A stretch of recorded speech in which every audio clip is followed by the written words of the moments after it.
Hi everyone! In this video you will learn how to win more matches as a squad in COD Warzone Mobile. Well, to do that, communication is key. Use voice chat or text chat to communicate effectively with your squad mates. Call out enemy position, share loot, and coordinate your movements. Choose a balanced squad. Ensure your squad has a mix of roles, including assault, support, and sniper to cover all bases during engagements. Master the map. Learn the map layout, key locations, and high traffic areas to anticipate enemy movements and plan your strategy accordingly. Loot efficiently. Prioritize high-tier loot location, but don't spend too much time looting.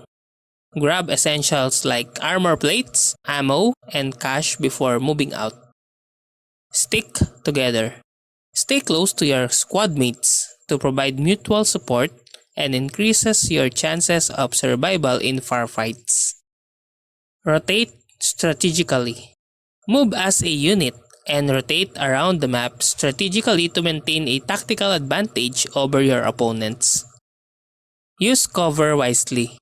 Utilize natural cover, buildings, and vehicles to your advantage during engagements. Avoid running out in the open where you're an easy target. Master gunplay.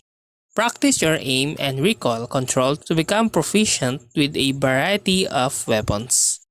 Experiment with different loadouts to find what best works for you. Ping enemy locations. Use the ping system to mark enemy position for your squad mates, even if you can't verbally communicate with them.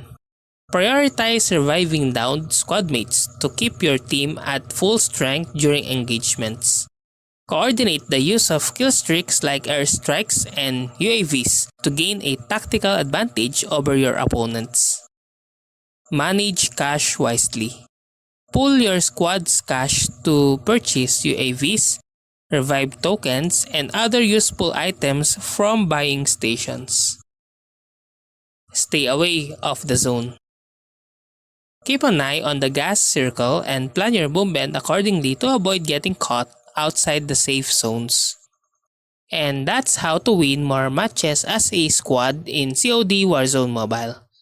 If you like this video, please click the like and subscribe and ring the bell icon to notify you to our next video. Thank you for watching.